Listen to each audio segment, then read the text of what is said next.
오늘 말씀의 제목은 성결을 회복하라입니다. 이스라엘 백성들이 출애굽하여서 40년을 광야 생활을 한 뒤에 이제 가나안 땅에 들어가게 되었습니다. 근데 이 가나안 땅을 무혈 입성한 것은 절대 아니었습니다. 그들은 가나안 땅에 이미 거주하고 있던 가나안 7족속을 쳐서 멸하여야만 했습니다. 그래서 제일 먼저 맞닥뜨리게 된 것이 바로 여리고성이었죠. 근데 이 여리고성 어떻게 됐습니까? 하나님께서 명령하신 대로 그들이 순종 잘했죠.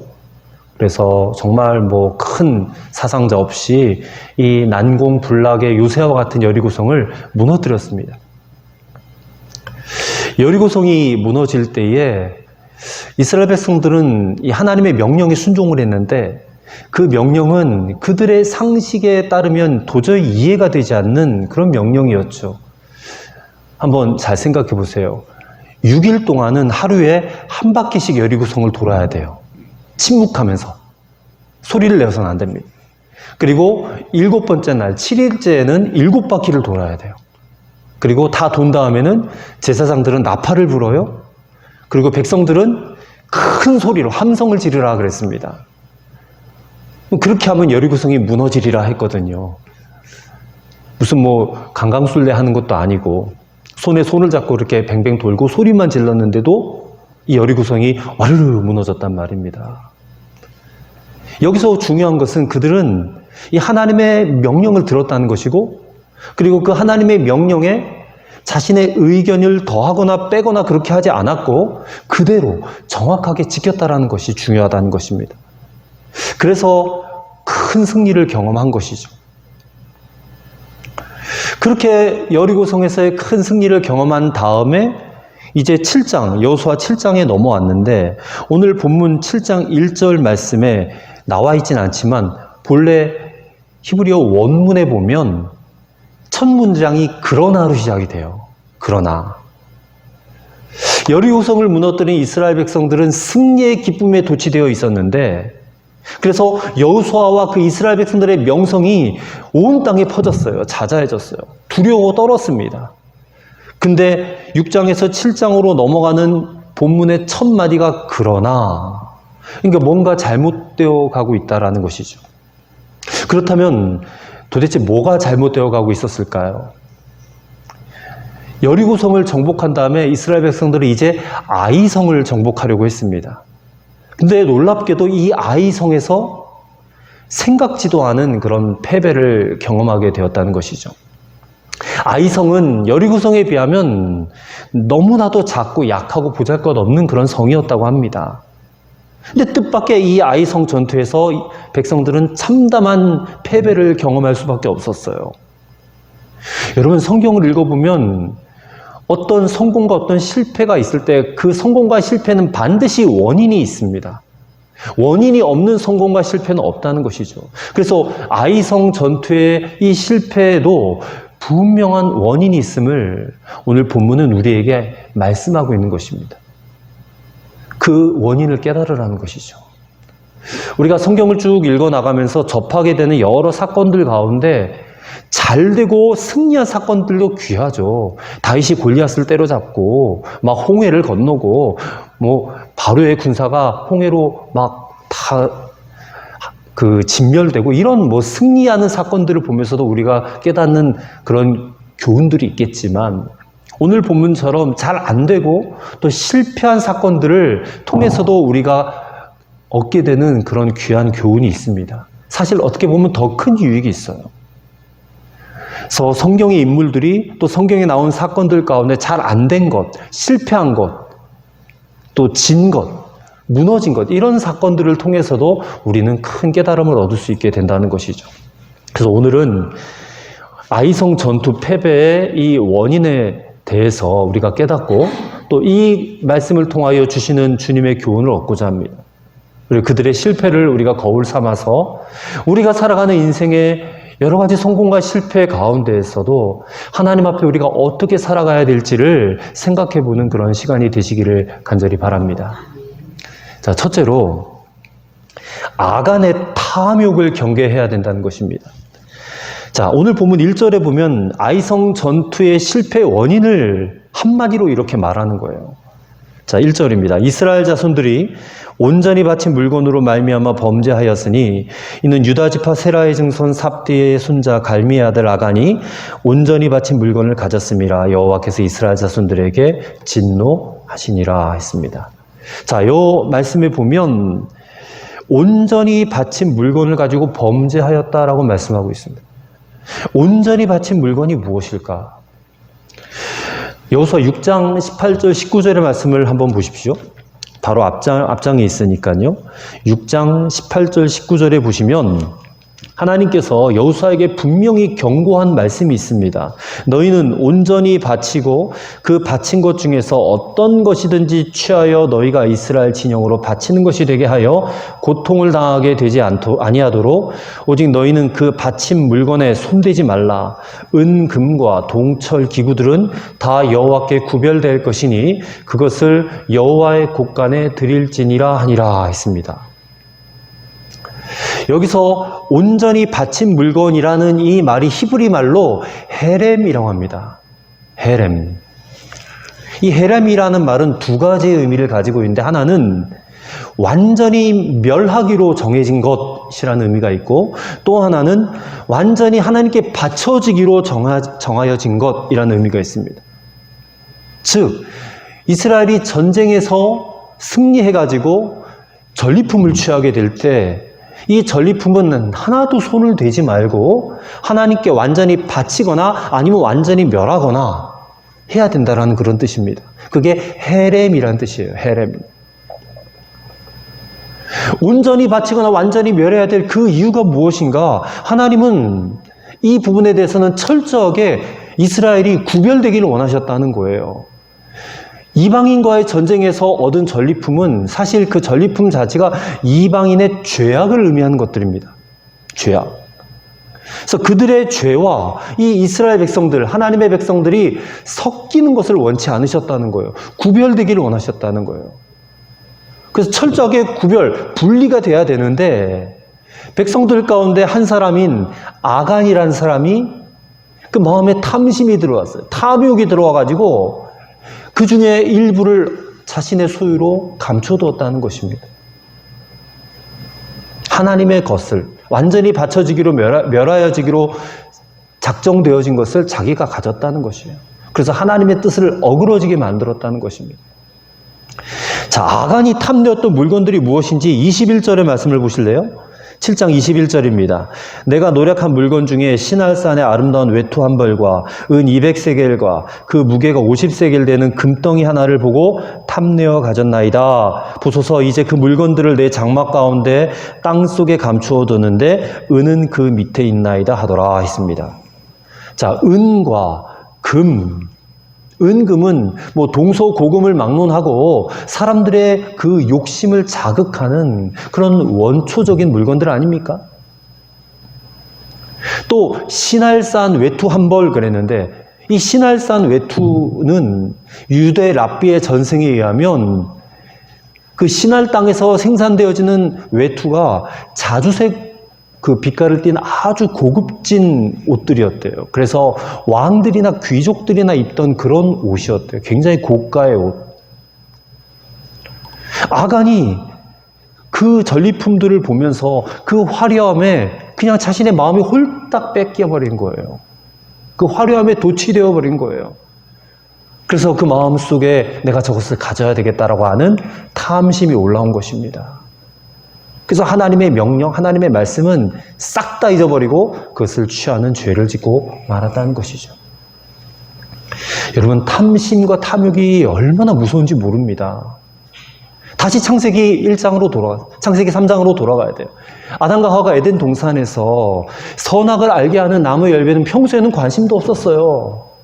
근데 뱀이 와가지고 그거 따먹어도 너에게 아무런 일도 일어나지 않는다. 도리어 너희가 하나님과 같이 될 것이다 라고 유혹을 하니까 그때서야 그 선악과를 보니까 보암직도 하고 먹음직도 하고 지혜롭게 할 만큼 탐스럽기도 한 나무처럼 열매처럼 보이는 거예요.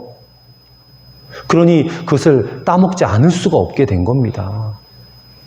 마귀는 이 죄의 세계를 굉장히 아름답게 화려하게 보이도록 만들어요. 포장의 대가입니다. 포장의 대가.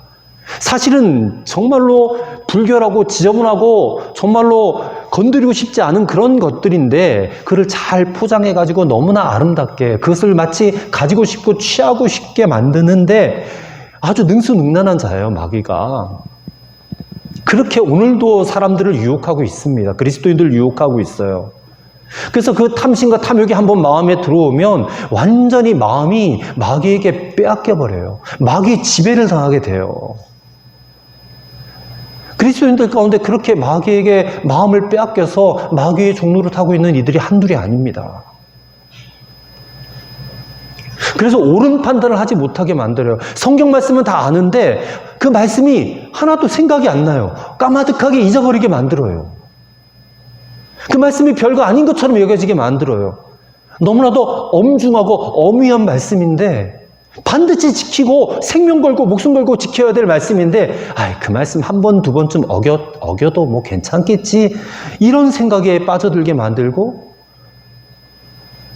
그 죄악에 그냥 나도 모르게 빨려 들어간다는 건 마치 블랙홀처럼. 그래서 그 죄로 말미암아 가져오게 될 후폭풍은 전혀 생각지도 못하게 만드는 거예요. 여러분, 오늘 이 아간의 범죄로 말미암아 이스라엘이 아이성에서 패배했다니까요. 이거는 공동체에 심각한 피해를 끼친 거예요. 뭐 36명밖에 안 죽었다니까 별로 얼마 안 죽었네 뭐 이렇게 생각하면 안 됩니다.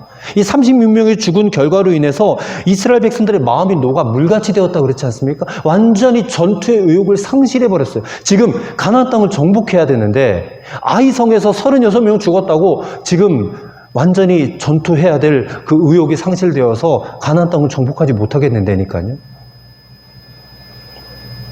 아간의 범죄, 이 마음속에 품은 탐심 하나가 이렇게 무섭다는 것을 우리가 오늘 말씀을 통해서 생각해 봐야 될 문제라는 것입니다.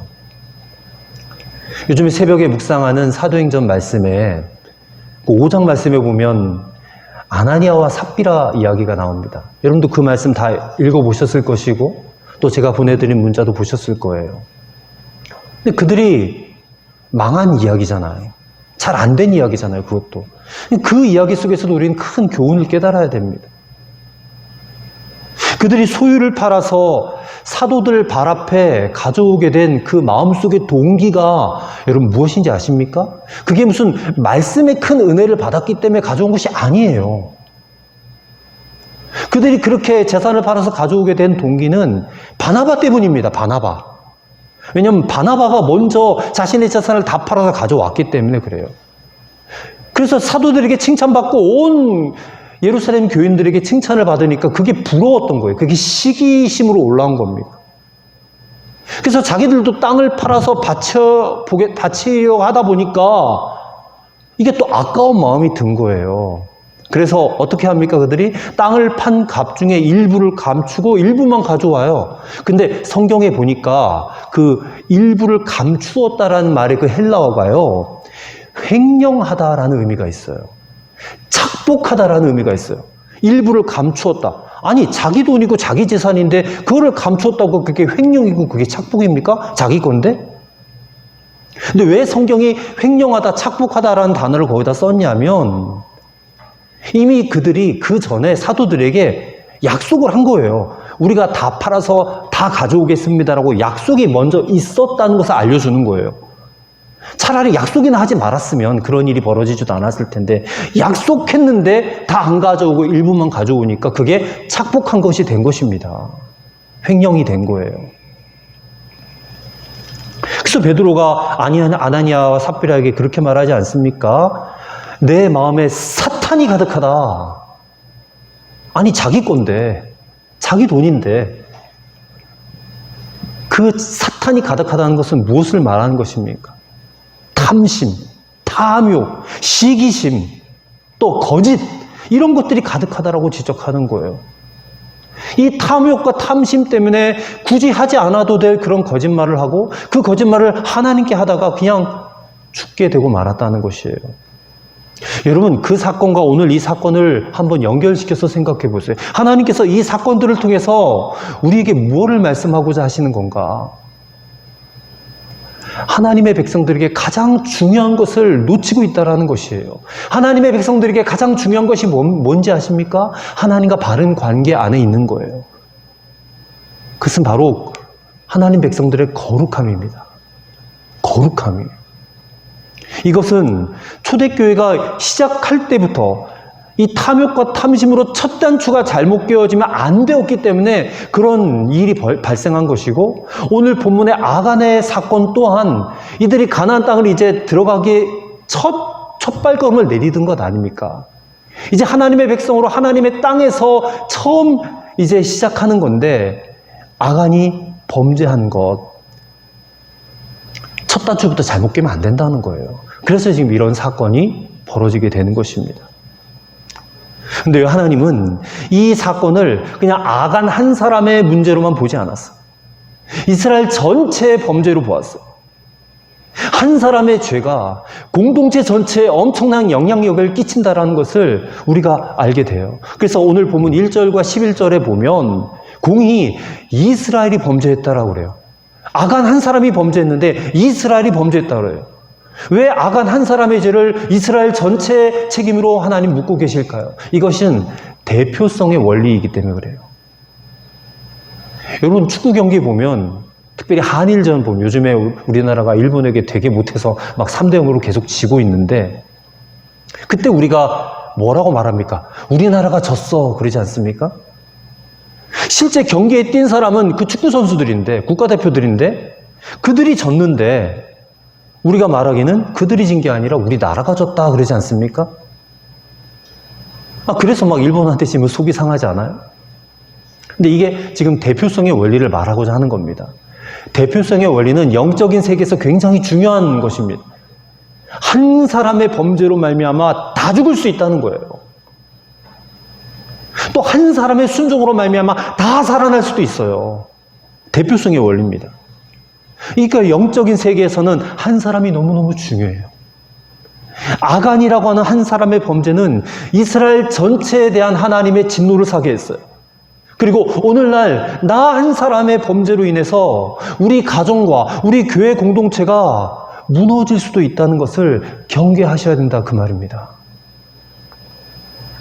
잘 아시는 골로새서의 말씀을 보면 탐심은 뭐라고 그래요? 탐심은 우상숭배라고 그래요. 우상숭배. 우상숭배는 하나님의 진노를 받아 마땅한 죄악입니다. 탐심이 그것과 같다라는 거예요. 우리가 오늘날 깎아서 만든 우상 앞에 절하거나 그러진 않지만 우리 눈에 보이지 않는 무형의 우상들이 얼마나 많아요? 무형의 우상들이. 그리고 그 우상들을 보고 내가 탐내는 마음을 가지면 그것이 곧 탐심이고 그것이 곧 탐욕이라는 거예요. 그리고 거기에 빠져버려서 내가 죄를 짓고 만다면 내가 속한 공동체에 치명적인 피해를 줄 수 있다는 것을 여러분 꼭 기억하시기를 바랍니다. 우리 가정과 우리의 교회가, 또 우리 다음 세대가, 또 이 나라와 이 민족의 운명이 나 한 사람에게 달려있다는 사실도 생각하셔야 돼요. 혹시 우리 안에 아간의 탐욕은 없는가? 항상 생각하시고 경계하시며 살아가시는 여러분과 저가 되기를 바랍니다. 둘째로, 스스로를 높이는 자만심을 경계해야 된다는 것입니다. 자, 요단강을 건넌 이스라엘 백성들, 또 여리고성을 무너뜨렸던 이스라엘 백성들에 대한 소문이 가나안 온 족속에게 다 퍼졌어요. 그래서 가나안 족속들에게 이스라엘 백성들은 두려움의 존재가 되었어요. 감히 이스라엘을 대적하지도 못할 정도로 그런 마음을 먹게 만들었다, 그 말입니다. 특별히 여리고성 함락 사건은 정말로 두려움과 공포의 존재로 여기게 되었어요. 여호수아의 명성이 근처 많은 나라에게까지도 퍼졌다고 합니다. 그 결과 어떤 일이 벌어졌느냐? 이 여호수아와 이스라엘 백성들의 마음속에 서서히 자만심이 생겼다는 거예요. 자, 오늘 보면 2절과 3절입니다. 여호수아가 여리고에서 사람을 베델 동쪽 베다인 곁에 있는 아이로 보내며 그들에게 말하여 이르되 올라가서 그 땅을 정탐하라 하매 그 사람들이 올라가서 아이를 정탐하고 여호수아에게로 돌아와 그에게 이르되 백성을 다 올라가게 하지 말고 2-3천 명만 올라가서 아이를 치게 하소서. 그들은 소수이니 모든 백성을 그리로 보내어 수고롭게 하지 마소서. 보세요. 아이성은 인구가 한 12,000명 정도밖에 되지 않은 작은 성이었다고 합니다. 거기에 살고 있는 남녀노소 다 합해봐야 12,000명밖에 안 되니까 전쟁에 나갈 수 있는 군사는 그것의 한 4분의 1? 한 3,000명? 많이 잡아봐야 3-4,000명밖에 되지 않아요. 그럼 정탐꾼들이 아이성에 가서 봤는데 자신들은 60만 대군이에요? 근데 거기는 한 3-4,000명밖에 되지 않으니까 정말 우리하고는 비교도 할 수 없이 작은 그런 전력을 가지고 있구나. 그래서 수고롭게 많은 군사가 올라갈 것이 아니라 한 2-3천 명만 올라가도 될 것 같아요. 그렇게 보고를 한 겁니다. 자, 지금 그들의 태도에서 우리가 무엇을 봐야 됩니까? 그들이 요단강을 건널 때, 여호수아 3장에서, 또 6장에서 여리고성을 공격할 때 그들의 모습은 그들은 아침 일찍 일어나서 미리미리 준비도 했고요. 또 언약궤를 중심으로 전진했고 여호와 하나님을 온전히 신뢰하고 또 하나님 앞에 간절하게 기도하고 막 이런 모습이 전혀 없는 거예요. 그들은 자만심으로 가득 찼어요. 아, 저 정도 성쯤이야 뭐.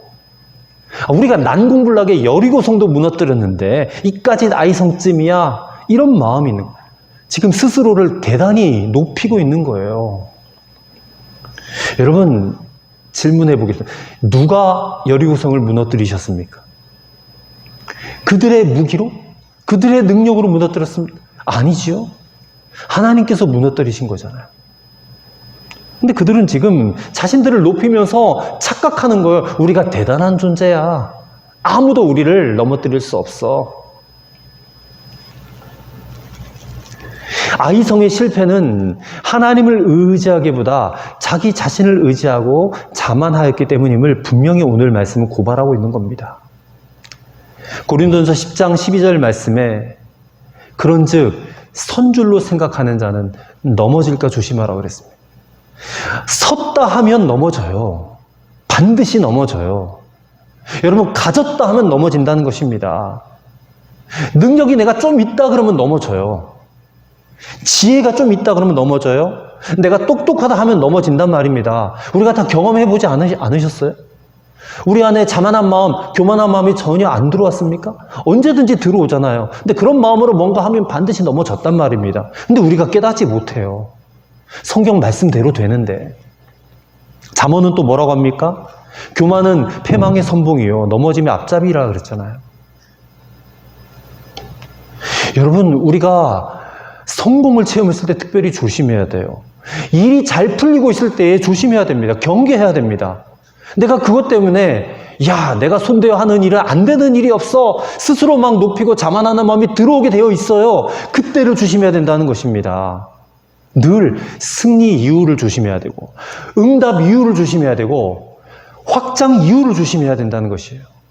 사탄은 그때를 노리고 들어오는 거예요. 우리에게 자만한 마음, 교만한 마음을 주어서 결국에는 우리를 넘어뜨리는데 사탄은 선수입니다. 그러니 오늘 이스라엘 백성들이 이 교만한, 이 자만한 마음을 가지고 스스로를 높였던 이것 때문에 아이성이 무너졌다라는 것을, 아이성의 전투에서 실패했다라는 이 사실을 기억하고 스스로를 높이는 자만심을 항상 경계하실 수 있게 되기를 바랍니다. 세 번째로, 이렇게 깨어진 하나님과의 관계를 회복하기 위해서 성결을 회복해야 된다는 것입니다. 자, 정탐꾼의 말대로 이스라엘 백성들은 3,000명쯤 올라갔다가 그만 쫓기듯이 도망하게 되고 결국 36명이 전사하는 패배를 맛보게 됩니다. 말씀드렸듯이 백성들의 마음이 녹아 물같이 되었다고 그랬어요. 물같이 되었다라는 것은 물론 사상자의 수는 얼마 안 돼요. 36명밖에 안 죽었잖아요. 근데 이 결과로 해서 이스라엘 백성들의 마음에 두려움이 들어왔다는 거예요. 두려움이 들어왔다. 그리고 그 때문에 하나님께서 엄청나게 진노하셨다라는 거예요. 이게 더 큰 지금 전쟁 패배의 결과였다는 것입니다. 여호수아가 옷을 찢습니다. 장로들과 함께 여호와 궤 앞에서 땅에 엎드립니다. 머리에 티끌을 뒤집어 쓰고 기도해요. 통곡하면서. 7절부터 9절입니다. 이르되 슬프도소이다 주 여호와여 어찌하여 이 백성을 인도하여 요단을 건너게 하시고 우리를 아모리 사람의 손에 넘겨 멸망시키려 하셨나이까. 우리가 요단 저쪽을 만족하게 여겨 거주하였다면 좋을 뻔하였나이다. 주여 이스라엘이 그의 원수들 앞에서 돌아섰으니 내가 무슨 말을 하오리이까. 가나안 사람과 이 땅의 모든 사람들이 듣고 우리를 둘러싸고 우리 이름을 세상에서 끊으리니 주의 크신 이름을 위하여 어떻게 하시려 하나이까. 근데 이 말씀을, 이 기도를 자세히 한번 생각해 보세요. 여호수아가 하루 종일 아마 하나님 앞에 엎드렸을 거예요.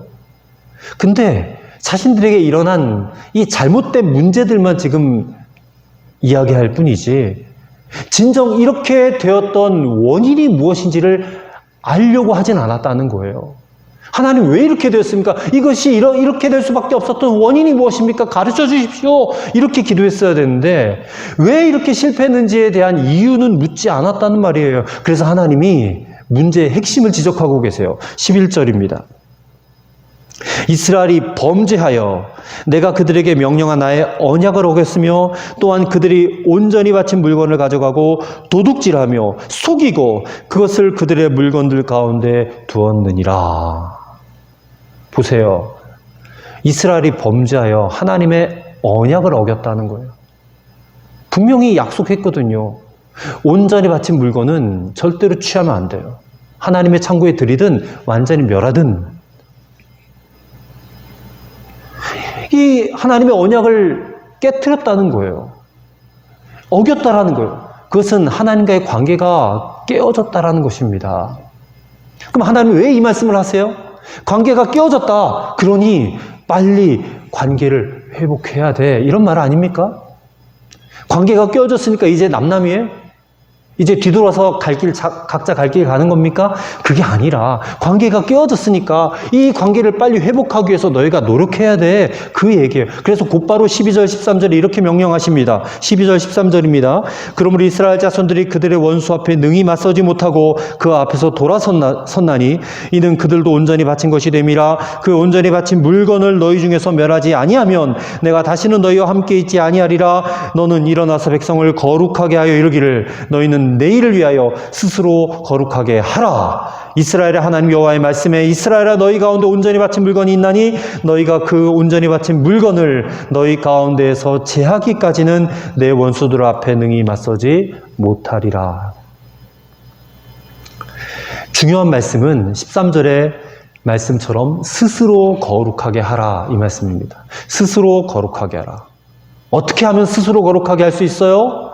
온전히 바친 물건들을 멸하라는 겁니다. 제하여 버리라는 거예요. 그렇게 함으로써 성결을 회복하라는 거예요. 하나님의 응답은 성결을 회복하라는 것입니다. 성결을 회복하라.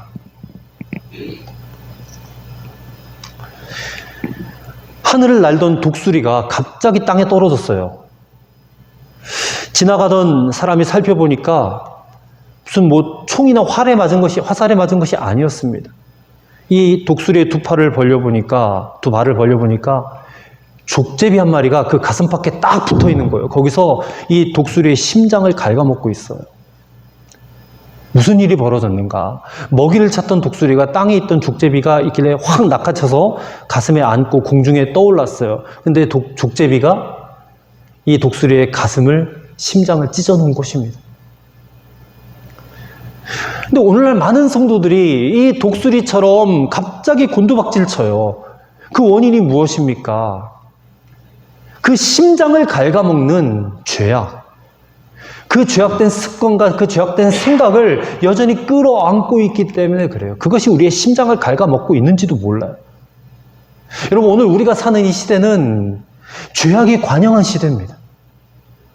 죄악된 습관들, 생각들, 그런 사고방식들, 행동들이 아무렇지 않게 지금 도처에 널려있는 그런 시대를 우리가 살고 있어요. 너무나 영적으로 어두운 시대입니다. 그리고 하나님께서는 절대로 죄 위에 은혜와 부흥을 부어주지 아니하신다는 거예요. 하나님의 은혜를 받기 원하십니까? 하나님이 주시는 부흥과 축복을 받기를 원하세요? 그러면 여러분 끌어안고 있는 죄의 문제를 해결해야 됩니다. 끊어버릴 것 과감하게 끊어버리셔야 돼요. 이 영적인 각성 운동이 일어나야 돼요. 그게 나 개인으로부터 시작이 돼야 되고 여러분의 가정에서 시작이 돼야 돼요. 또 교회로 그것이 시작이 돼야 된다는 것입니다. 성결 회복 운동이 일어나야 돼요. 단순히 그저 죄를 회개하는 것으로 그치는 것이 아니라 내가 다시는 그 죄악된 습관과 행동과 그쪽으로 돌아가지 않겠다라고 하는 단호한 결단이 필요해요. 근데 결단만 한다고 되는 것도 아니에요. 사실은. 우리가 간절하게 기도해서 성령의 충만함을 받아야 돼요. 성령이 임해야지만이 우리가 끊을 수가 있어요. 오늘날 세상 사람들이 기독교인들 보고 뭐라고 해요? 기독교인들이라고 뭐가 달라? 그럼 오늘 이 세상에 대해서 우리 기독교인들이 무엇을 보여줘야 됩니까? 그래, 우리도 당신들과 별반 다르지 않아. 그냥 적당히 그냥 섞여서 그렇게 공존해서 살아가는 겁니까? 그게 우리가 살아가는 삶의 방식이 돼야 되겠습니까? 아니요. 성경은 절대 그렇게 말씀하고 있지 않습니다. 적당히 어울려서 적당히 범죄하고 적당히 그들과 어울려서 살아가라고 말씀하고 있지 않아요. 우리는 저들과 구별돼야 됩니다. 성별돼야 돼요. 그렇게 하기 위해서 우리는 오늘 성결을 회복해야 된다는 것입니다. 구세군이라는 교단이 있죠. 그 구세군의 창립자인 윌리엄 부스가 이런 말을 했습니다. 가치관의 혼란과 죄악으로 가득한 이 세상에 구세군이 줄 수 있는 마지막 대답은 성결이다 그랬어요. 성결이다. 하나님께서는 여호수아에게 명령하십니다. 모든 백성들이 모인 자리에서 하나님께 바쳐진 이 물건 헤렘을 찾아내라. 그리고 이것을 숨김으로 범죄하여 모든 백성들을 고통스럽게 만든 그 당사자를 찾아내라 그랬어요. 그래서 제비를 뽑게 하십니다. 유다 지파가 뽑혀요. 그 중에 세라 족속이 뽑혀요. 그 중에 삽디가 뽑히고 그 중에 삽디의 손자고 갈미의 아들인 아간이 딱 뽑혀요. 그게 18절 말씀에 나옵니다. 그래서 여호수아가 이 아간의 죄를 자백받아요. 그리고 아간과 그가 노력한 물건들을 다 가지고 어디로 갑니까? 아골 골짜기로 가요. 아골 골짜. 거기 가서 돌로 다 쳐버리고 아간도 죽습니다. 그제서야 하나님의 그 맹렬했던 진노가 그치시게 되었다라고 26절에 말씀하고 있어요. 여러분, 이 제비 뽑기를 할 때 아간이 얼마나 두근두근 했을까요? 근데 사실 아간에게도 성결을 회복할 수 있는 시간이 있긴 했어요. 시간을 전혀 주지 않은 건 아닙니다. 아나니와 삽비라에게도 회개할 수 있는 기회가 있었거든요. 시간이 충분했습니다. 그리고 오늘 본문에도 이 제비는 그 다음날 뽑았기 때문에 그 전날 밤이라도 아간이 여호수아에게 가가지고 사실대로 고백했다면 이런 비참한 일이 일어나지 않았을지도 몰라요. 근데 아간이 설마 내가 뽑히겠어? 아마 이런 생각하지 않았겠어요? 설마 아무도 모르는데. 하나님은 보셨잖아요. 그래서 아무도 모르겠거니 하고 자백하지 않았고 그 결과 이스라엘의 성결 회복을 위해서 자기 자신이 아골 골짜기에 그냥 깊이 묻힐 수밖에 없었던 것을 우리가 보게 되는 것입니다. 아골 골짜기. 우리가 아골 골짜기 빈들에도 복음 들고 가오리다 그러는데 이 아골 골짜기는 이스라엘 백성들에게 있어서 죄의 문제가 해결된 곳입니다. 그렇다면 오늘 우리에게 아골 골짜기는 어딜까요? 오늘 우리에게 아골 골짜기는 해골의 언덕, 골고다 위에 높이 세워진 우리 주님의 십자가입니다. 십자가가 우리의 아골 골짜기예요. 왜요? 그 십자가에서 우리의 모든 죄가 해결을 받았기 때문에. 오늘 우리의 죄가, 이 죄악된 습관, 끌어안고 살던 그런 모든 것들이 어디서 해결될 수 있어요? 주님의 십자가밖에 없다는 것입니다. 그 십자가에서 우리의 죄는 해결되고 하나님과 우리의 관계가 회복될 수밖에 없어요. 오늘 우리가 이 성결의 회복을 위해서 우리는 다시 십자가로 나아가야 될 줄로 믿습니다. 여러분, 하루에 10분만이라도 십자가를 바라보실 수 있기를 바랍니다. 그 십자가를 바라보면서 이렇게 한번 고백해 보세요. 하나님, 내게도 아간의 탐욕과 같은 이런 탐욕, 탐심이 없지 않음을 부인할 수 없습니다. 그래서 저에게도 십자가가 필요합니다. 한번 그렇게 날마다 여러분 출근하기 전에 그렇게 고백해 보시기를 바랍니다. 여러분, 하루의 삶이 달라질 거예요. 그렇게 고백하고 하루의 삶을 시작하시면. 주님의 십자가 아래에서 여러분 자신을 돌아보고 그리고 통의 자복함으로 성결함을 얻으시기를 바랍니다. 여러분, 우리가 다시는 죄의 종로로 타지 않을 수 있는 유일한 곳이 십자가밖에 없어요. 오늘 우리는 주일 예배를 드리기 위해서 이 예배당에 모였습니다. 예배당 전면에 걸린 십자가. 여러분, 저 십자가를 바라보시길 바라요. 저 십자가 아래서 우리는 죄 사함을 받았음을 믿습니다. 여러분, 성결의 회복은 십자가 아래서만 일어납니다. 다시는 내가 죄의 종로로 타지 않겠습니다. 죄의 노예로 살지 않겠습니다라고 결심해 보세요. 그러면 성령께서 여러분들에게 충만하게 임하실 것입니다. 그리고 여러분들의 생각과 마음을 지켜주실 거예요. 그렇게 성결을 회복하고 이 세상에 대해서 빛과 소금 되어 여러분에게 주신 사명 잘 감당하며 주님의 은혜와 축복을 받으시는 여러분과 저가 되기를 주의 이름으로 간절히 축원합니다. 기도하겠습니다. 하나님 아버지, 오늘 이스라엘 백성들이 아이성 전투에서 패배한 이 실패를 통하여 우리가 큰 교훈을 얻게 되었습니다. 아간 한 사람의 탐욕은 그 한 사람의 잘못이 아니라 이스라엘 전체의 잘못이었고 패배였음을 우리가 보았습니다. 그리고 그 죄를 아골 골짜기에서 해결하심을 우리가 보았습니다. 하나님, 오늘 우리의 아골 골짜기 바로 주님의 십자가 아래로 나아갑니다. 그래서 그 아래에서 우리의 죄도 다 해결함을 받고 성결함을 얻게 하옵소서. 그래서 저 세상 가운데 하나님의 살아계심을 나타내는 성숙한 그리스도인들이 다 되어지게 하여 주시옵소서. 예수님 이름으로 기도하옵나이다. 아멘.